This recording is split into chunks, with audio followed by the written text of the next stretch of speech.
Le gros email animé avec des animaux qui dansent et des tambours de la jungle et vous êtes invité, clignotant comme si c'était les Oscars. Mon fils en a reçu un. J'en ai reçu un. Même mon ex-mari, qui n'a pas assisté à un événement familial depuis 2019, en a reçu un. Mia non. Elle a vérifié sa boîte de réception comme si elle lui devait de l'argent. Chaque heure avant l'école, après le dîner, assise dans la voiture chez Target, elle jetait un coup d'œil à son téléphone, cliquait sur actualiser, attendait, rien. Et à chaque fois, elle souriait un peu moins. Au début, j'ai pensé que ma sœur avait juste oublié d'inclure son adresse. Je veux dire, c'est crédible, n'est-ce pas? Elle est dispersée. 3 enfants, un emploi à temps plein, une énergie de personnage principal chronique. Ça arrive. Alors, j'ai appelé juste pour vérifier. J'avais le téléphone en haut-parleur. Mia était dans la cuisine avec moi, pliant de petites serviettes en papier en triangle pour la table de fête. Elle était si fière de son travail. Elle a dit qu'elle voulait que la fête ait l'air chic mais décontractée.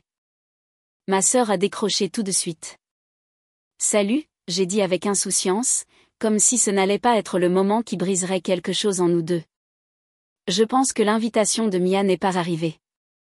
Silence. Encore. Alors Tyler a demandé si elle pouvait, tu sais, ne pas venir. Je pensais l'avoir mal entendu. Je suis désolée, quoi? Il veut juste que ce soit amusant, tu sais, léger.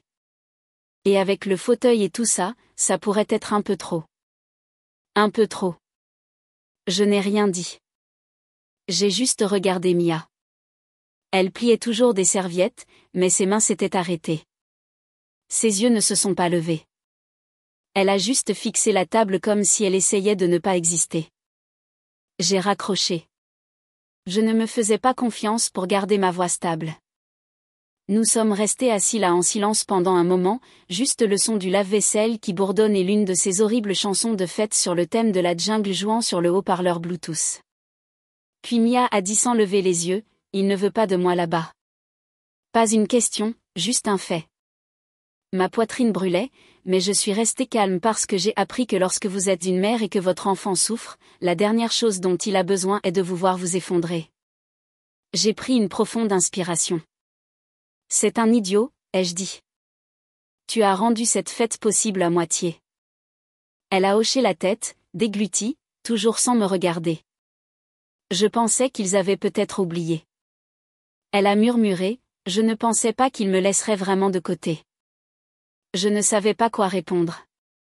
Pas sans jurer, alors je n'ai rien dit. Quelques minutes plus tard, elle s'est levée et s'est roulée dans sa chambre sans un mot, fermant doucement la porte derrière elle. Cette douceur, c'est ce qui m'a tuée. Je suis restée dans la cuisine et j'ai regardé les serviettes qu'elle avait laissées derrière elle. De parfaits petits triangles pliés alignés en rangées comme de minuscules drapeaux blancs de reddition. Plus tard dans la nuit, j'ai ouvert mon ordinateur portable et j'ai consulté le tableur, celui où j'ai suivi toutes les choses pour lesquelles j'ai payé pour aider. Ma sœur m'avait appelée généreuse, disant qu'elle ne savait pas comment elle allait y arriver sans moi. 800$ pour la compte sur la salle, 300$ pour le magicien, 450$ pour les décorations thématiques et les centres de table, 200$ pour les extras de restauration, 550$ pour les cadeaux de fête, la livraison de ballons et les panneaux imprimés. 2300$ au total. Et cela n'inclut même pas les courses de fin de soirée pour récupérer le matériel, ou les heures que Mia a passées à concevoir le panneau de bienvenue sur Canva. J'ai fixé les chiffres et j'ai pensé qu'ils ne l'avaient pas seulement exclu. Ils l'ont laissé construire la fête, puis l'ont exclu, et je les ai laissés faire. Je me suis assise avec ça pendant un moment. Laisse la culpabilité mordre. Je pensais que j'aidais. Je pensais qu'être la personne qui dit oui était la bonne chose à faire. Mais tout ce que j'avais fait, c'était financer la fête qui a blessé mon enfant. Et c'est là que j'ai décidé que nous n'irions pas. Pas un de nous. Ni Mia, ni son frère, ni moi. Mais nous allions quand même envoyer quelque chose. Le lendemain matin, j'ai dit à Mia au petit déjeuner, nous n'allons pas y aller, ai-je dit. Elle n'a pas eu l'air surprise, a juste hoché la tête, les yeux sur ses céréales. Mais j'ai ajouté, nous envoyons un cadeau maintenant. Elle a levé les yeux. Quel genre de cadeau? J'ai haussé les épaules. Un qu'ils n'oublieront pas. Elle a haussé un sourcil comme un sac de crottes de chien en feu. T'entends, j'ai grogné. Mais non, a-t-elle fait une pause. Aurais-je des problèmes pour ça? Absolument pas. Espérons-le. Elle m'a donné un petit sourire sincère pour la première fois depuis cet appel. Je suis partante, a-t-elle dit. Et juste comme ça, le brouillard s'est un peu levé. Nous n'avons rien dit d'autre. Nous avons juste commencé à planifier. Je n'avais pas besoin de vengeance. J'avais besoin que la vérité entre dans cette fête emballée dans un œuf et s'assoie à côté du gâteau. Il la voulait silencieuse. Nous allions faire du bruit. Au moment où j'ai fini d'emballer le cadeau, je n'étais plus seulement en colère à propos de la fête.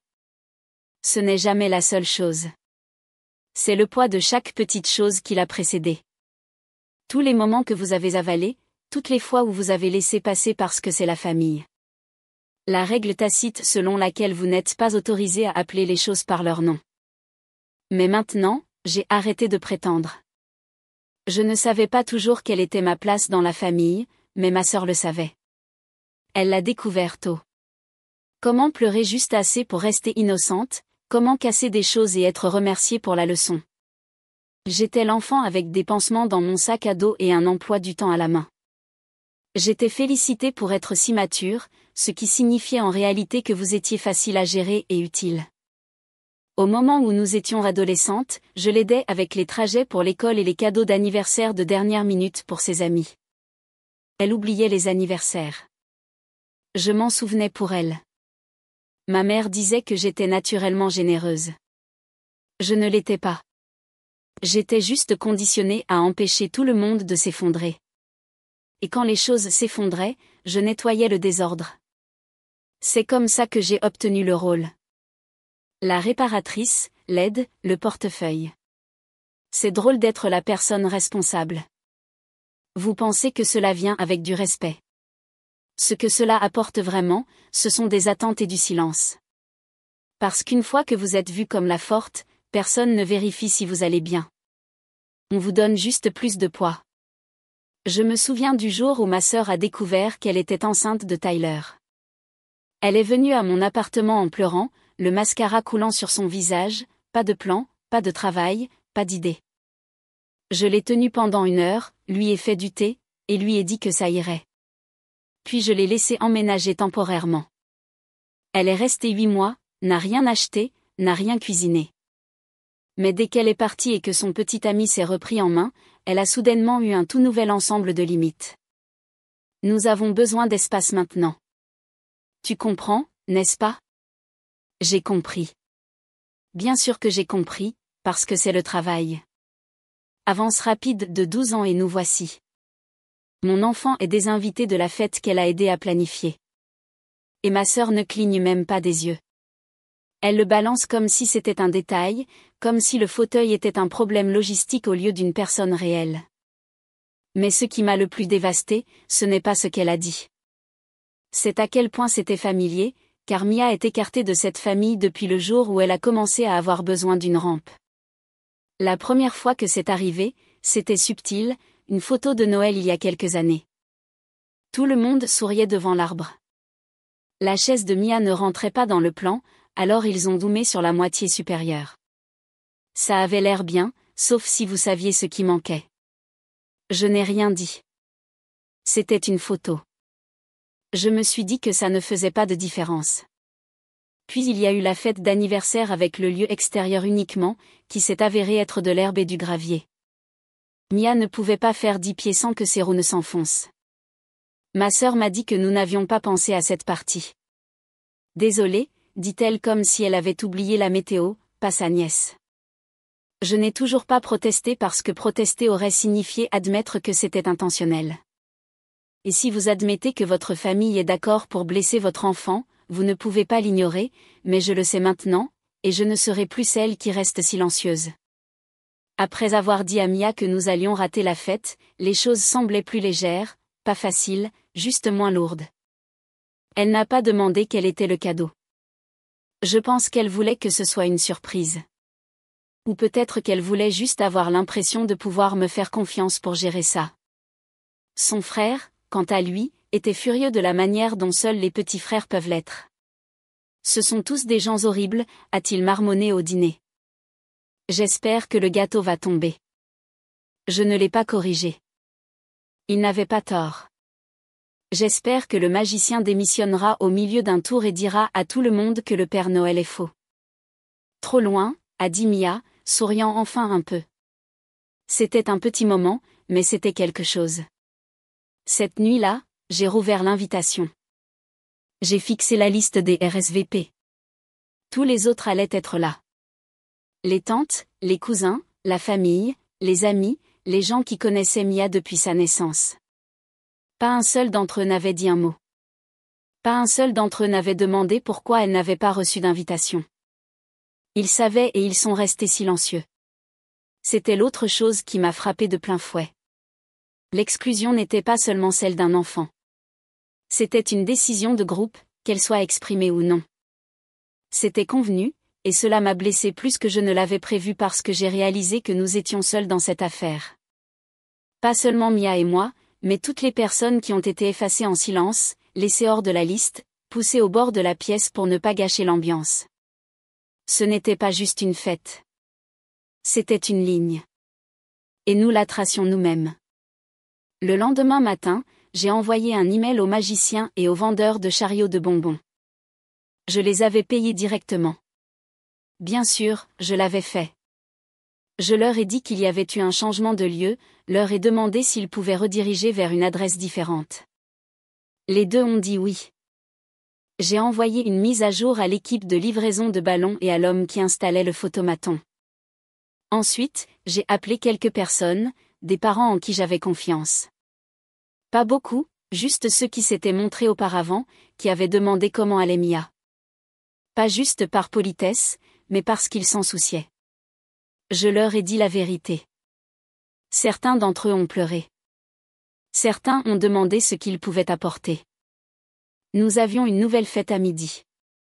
Le même jour, une adresse différente, les mêmes décorations parce que j'avais aussi payé pour celle-ci. Et pour la première fois depuis longtemps, j'ai ressenti quelque chose qui n'avait pas le goût de la culpabilité ou de la survie. J'ai eu l'impression de faire la bonne chose, pas seulement en tant que mère, mais en tant que personne. Parce que ce n'était pas une question de mesquinerie.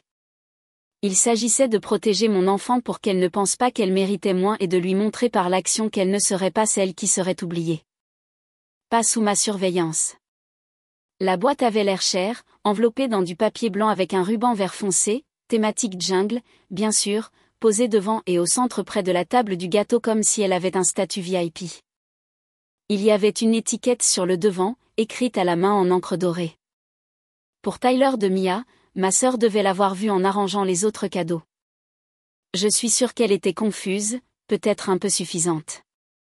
J'imagine qu'elle pensait que c'était une sorte d'offrande de paix, qu'après tout, Mia voulait toujours faire un cadeau à sa cousine. Bien sûr, elle pensait que les gens comme elle supposent toujours que la gentillesse est soumission. Mais ce qu'il y a, c'est que les filles silencieuses développent des dents. Nous n'étions évidemment pas à la fête. Nous étions de l'autre côté de la ville dans notre jardin, des ballons attachés à la clôture, de la musique, une chaise installée sur la pelouse. Mia portait sa robe verte préférée et un bandeau doré. Son frère manipulait le chariot de bonbons. Le magicien venait de terminer son premier tour. Nous avions de la limonade et des bocaux en maçonne, des enfants qui couraient, des rires réels. Je continuais à vérifier mon téléphone. Je ne savais pas quand cela arriverait, mais je savais que cela arriverait. Je ne m'attendais tout simplement pas à ce que ce soit aussi rapide. À la vraie fête, celle que j'ai payée, la table des cadeaux était remplie. Mais la boîte de Mia était différente. Plus grande, plus brillante, intentionnelle. À un moment donné, quelqu'un a dû poser des questions à ce sujet. Probablement un enfant. Il remarquait toujours le plus gros cadeau en premier. Qu'est-ce que c'est ? Oh, c'est de Mia, a dû dire ma sœur. Probablement un peu réticente. probablement avec un faux sourire. Oh, cool. Pourquoi n'est-elle pas là? Pause embarrassante. Elle ne pouvait pas venir. Quelqu'un a inévitablement décidé qu'il était temps d'ouvrir la boîte. À l'intérieur, une seule tablette, entièrement chargée. Appuyez sur lecture. Alors, ils l'ont fait. La vidéo commence avec une douce mélodie de piano en arrière-plan. Ensuite, un clip de Mia à la table de la cuisine assemblant soigneusement les sacs de bonbons. Puis, sa voix, calme et claire. Salut, je suis Mia. J'ai aidé à organiser une grande partie de cette fête. J'ai choisi les bonbons. J'ai aidé à concevoir les panneaux. J'ai noué les rubans sur chaque pot parce que je voulais que tout ait l'air incroyable pour ma cousine. Coupé à elle tenant un pot et souriant. J'étais vraiment impatiente de venir, mais je n'ai pas été invitée parce que j'utilise un fauteuil roulant. Gasp. Ce n'est pas une exagération. J'ai vu la vidéo plusieurs fois. Vous pouvez l'entendre. Quelques doux chuchotements de « Oh mon Dieu ». Quelqu'un qui dit « Attends, quoi ?» Un père en arrière-plan marmonne « Vous vous moquez de moi ». Mais la vidéo continue. Mia encore, toujours calme mais un peu plus sérieuse. Je ne voulais pas faire de scène. Je voulais juste que les gens sachent ce qui s'est passé, car si c'est arrivé à moi, c'est probablement arrivé à d'autres enfants aussi. Et puis le coup de grâce. Si vous croyez que chaque enfant mérite de se sentir bienvenu, nous organisons notre propre fête aujourd'hui. Il y a de la nourriture, des jeux et de la musique, et tout le monde est invité, même si vous êtes différent. Surtout si vous êtes différent. L'écran devient noir. Puis une ligne apparaît. L'adresse est au dos de l'étiquette. Le silence qui a suivi était lourd. Et puis il s'est brisé. Pas en rire, en mouvement. D'abord, quelques parents ont commencé à chuchoter. Puis une mère a dit assez fort pour être entendue, « Attends, elle n'a pas été invitée à cause de son fauteuil roulant. » Une autre a ajouté, « Elle a aidé à planifier la fête. » Puis un père, « Je pensais qu'elle était malade ou quelque chose comme ça. » C'est tordu. Et puis lentement, une famille s'est levée et est partie. Pas de drame. Ils ont juste fait leurs affaires et sont partis. Puis une autre, et une autre. Les enfants ont commencé à poser des questions. Pourquoi Mia n'a-t-elle pas été invitée? Est-ce que Tyler ne l'aimait pas? Attends, n'est-ce pas elle qui a fait les étiquettes nominatives? Et puis une petite fille a dit haut et fort, c'est méchant. J'ai presque eu de la peine pour ma sœur. Presque. Mais voilà le truc. Vous n'avez pas le droit d'exclure un enfant et de jouer ensuite la victime quand la vérité arrive en haute définition. Le meilleur, c'est que le magicien n'est jamais arrivé. Le chariot de bonbons non plus parce qu'ils étaient dans notre jardin avec nous. Nous avions le magicien qui faisait des tours de cartes pour moi pendant que les enfants des amis riaient autour de la table des snacks et que les parents arrivaient un par un, l'air un peu étourdi, un peu en colère, mais surtout soulagé. Soulagé que quelqu'un l'ait enfin dit. Une mère m'a serré dans ses bras et m'a murmuré, je ne savais pas ce qui s'était passé. Je savais juste que ça semblait mal. Un autre père a déposé ses jumeaux et est resté pour tout l'événement. Il a même aidé à nettoyer. Vers 15h, notre jardin était plein. À 15h30, j'ai reçu un texto d'un cousin. La moitié de la fête est partie. Ta sœur pète les plombs. La vidéo était brutale. Aussi, salut, tu peux me donner l'adresse de la fête d'origine? J'ai entendu que Tyler s'était enfermé dans la salle de bain. Je ne sais pas s'il était embarrassé ou juste submergé. Peut-être les deux. Il a 12 ans. Je ne peux pas prétendre qu'il est innocent. Mais je ne peux pas non plus prétendre qu'il est le méchant. C'est un enfant élevé dans une maison qui lui a dit que l'inconfort était plus important que la compassion. Ce n'est pas de sa faute, mais c'est son choix. Quant à ma sœur, elle a essayé de le retourner. Elle a dit aux gens que je lui avais tendu un piège. Que Mia était utilisée pour attirer l'attention, qu'elle l'avait faite paraître mal intentionnellement. Mais voilà le problème avec les preuves vidéo. Elle ne se soucie pas vraiment de la façon dont vous le présentez. Les gens ont vu les mains de Mia nouer des rubans, sa voix calme, son visage silencieux et courageux. Ils ont vu la vérité et ils ont réagi. À la fin de la soirée, Mia était assise sur le porche avec son frère en train de manger le dernier cupcake. Elle avait l'air fatiguée mais heureuse. Elle a demandé, « Penses-tu qu'ils sont encore en colère ?» J'ai haussé les épaules. Probablement, elle a souri. Tant mieux. Et pour la première fois depuis longtemps, je ne me suis pas sentie comme si je devais nettoyer le désordre. Je ne me suis pas sentie comme la mauvaise personne pour la défendre. Je me suis juste sentie comme une mère qui a fait son foutu travail. Les messages textes continuaient d'arriver toute la nuit, certains de soutien, d'autres non. J'ai ignoré la plupart d'entre eux, sauf un provenant d'un numéro que je ne reconnaissais pas. Il disait, « Elle est plus courageuse que la plupart des adultes que je connais. » Je l'ai montré à Mia. Elle a hoché la tête et a dit, « Je suis contente que nous ayons renvoyé le cadeau. » J'ai trinqué mon verre de jus avec le sien. Le meilleur cadeau que j'ai jamais donné, ai-je dit. Je savais que cela ne s'arrêterait pas à la vidéo. Pas avec ma sœur, pas avec la façon dont elle fonctionne. Elle n'est pas du genre à rester silencieuse quand le miroir lui est montré, surtout quand il est diffusé sur une tablette devant 50 invités. Le lendemain matin, je me suis réveillée avec plus de 40 messages non lus, des discussions de groupe, des appels manqués, quelques messages vocaux qui commençaient par « Je pense juste que c'est triste que » et se terminaient par moi qui appuyais sur supprimer. Puis est arrivé l'objet de l'email. Nous devons parler de ce que vous avez fait. Je ne l'ai pas ouvert. Pas besoin.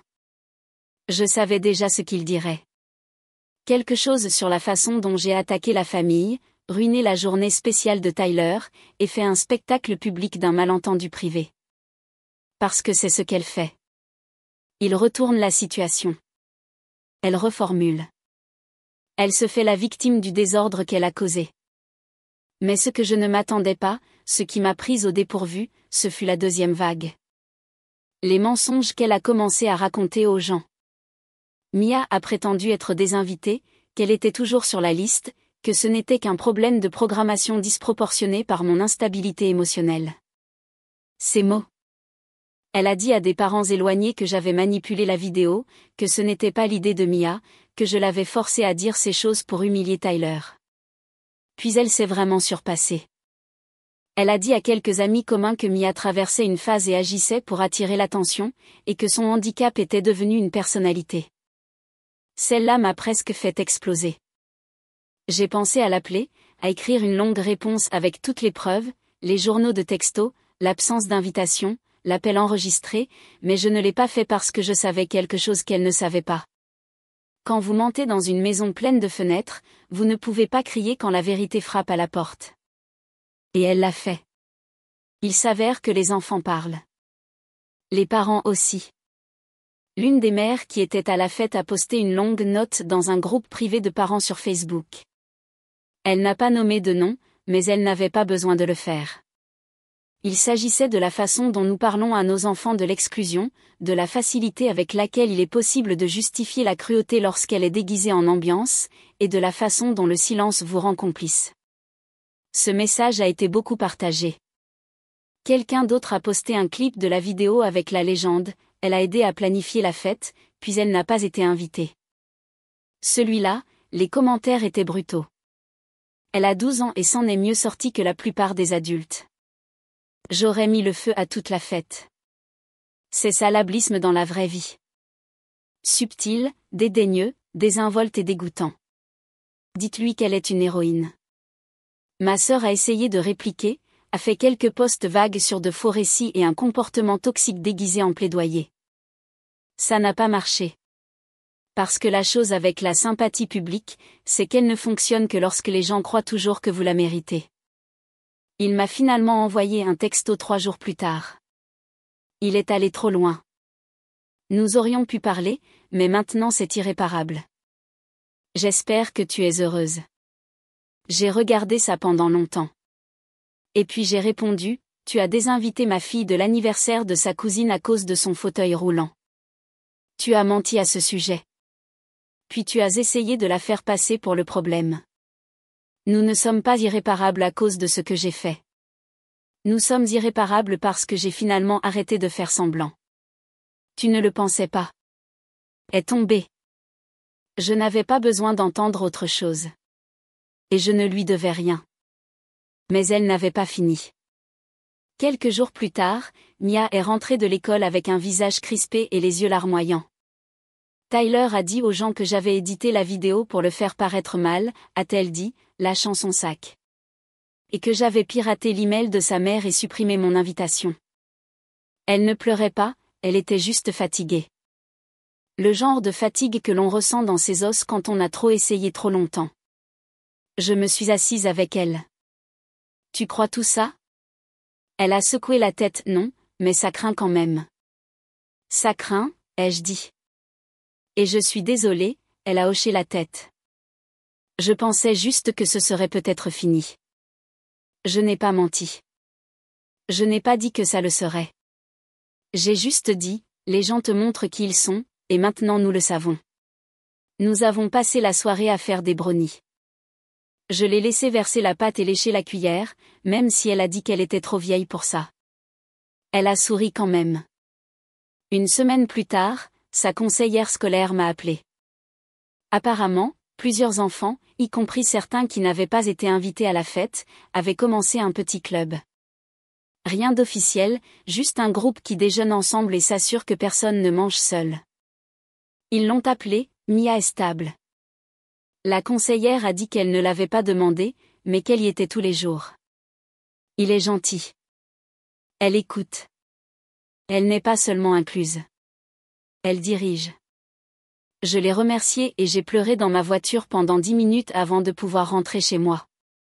À la fin du mois, les choses étaient calmes. Ma sœur a arrêté de poster. Tyler gardait ses distances à l'école. Mes parents ont appelé une fois, ont laissé un message vocal qui disait « Nous détestons être au milieu. Vous ne pouvez pas simplement arranger les choses entre vous deux ?» Je n'ai pas répondu parce qu'ils n'étaient pas au milieu.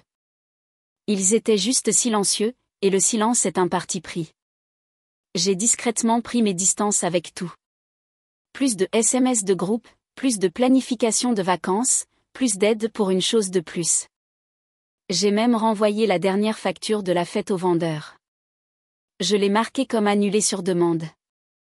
Je l'ai laissée se débrouiller avec le désordre elle-même. C'était agréable. Pas vindicatif, juste net.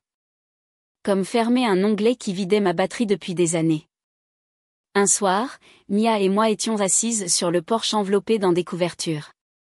Elle a levé les yeux et a dit « Penses-tu que ça en valait la peine ?» Je n'ai pas demandé ce qu'elle voulait dire. J'ai réfléchi longtemps avant de répondre. Oui, ai-je dit. Parce que je ne vais pas t'apprendre à te rétrécir juste pour que les autres restent à l'aise. Elle a hoché la tête. Je ne pense pas que je l'oublierai jamais. Tu n'es pas censé, ai-je dit. Mais cela ne signifie pas que tu la portes pour toujours, juste assez longtemps pour savoir ce que tu ne toléreras plus jamais. Elle n'a rien dit d'autre. Nous nous sommes juste assises et avons laissé le calme s'installer. Ce week-end-là, elle a reçu une nouvelle invitation à une fête. Une camarade de classe qu'elle connaissait à peine, mais qui avait vu la vidéo. La note disait « Tu étais la première personne que je voulais inviter. Tu sembles être le genre de personne qui rend les choses meilleures simplement en étant là. » Mia l'a lu 2 fois, puis me l'a tendu comme si elle ne savait pas quoi en faire. « Vas-y, ai-je dit. » Elle l'a fait. Et quand elle est rentrée, elle avait 2 nouveaux amis, un cupcake, et des paillettes sur ses chaussures. Elle a souri en retirant le bracelet en papier qu'ils avaient donné à tout le monde à la porte. Il disait « Tous sont les bienvenus ». Elle l'a collé sur le miroir de sa chambre. Parfois, je me demande encore si je suis allée trop loin. Je veux dire, Tyler a 12 ans, c'est un enfant, et oui, les adultes ont fait les vrais choix. Mais c'était quand même son anniversaire. Et ce qui s'est passé? Ça l'a ruiné. Le cadeau, la vidéo, la moitié des invités qui sont partis. C'est ce dont tout le monde se souvient maintenant. Pas le gâteau, pas les jeux, pas les ballons de jungle que j'ai payés. Et une partie de moi pense que j'aurais peut-être dû gérer ça différemment. Peut-être que j'aurais dû prendre la voie royale, avoir une conversation calme, laisser tomber. Mais ensuite, je pense à Mia, à quel point elle avait l'air petite quand elle a réalisé qu'elle n'était pas invitée. À quel point elle a essayé de sourire. À quel point elle a travaillé dur sur ses cadeaux de fête, sans savoir qu'ils n'arriveraient même jamais sur la table. Et je pense que si je n'avais rien fait, si j'étais restée silencieuse à nouveau, qu'est-ce que je lui aurais appris? Que la gentillesse signifie laisser les gens te traiter comme si tu étais jetable. Que la politesse compte plus que le fait d'être vu. Que ta place à table est toujours facultative. Je ne pouvais pas faire ça. Pas à elle. Alors je me demande, suis-je allée trop loin? Je suis vraiment curieuse. Qu'auriez-vous fait? Faites-le moi savoir dans les commentaires.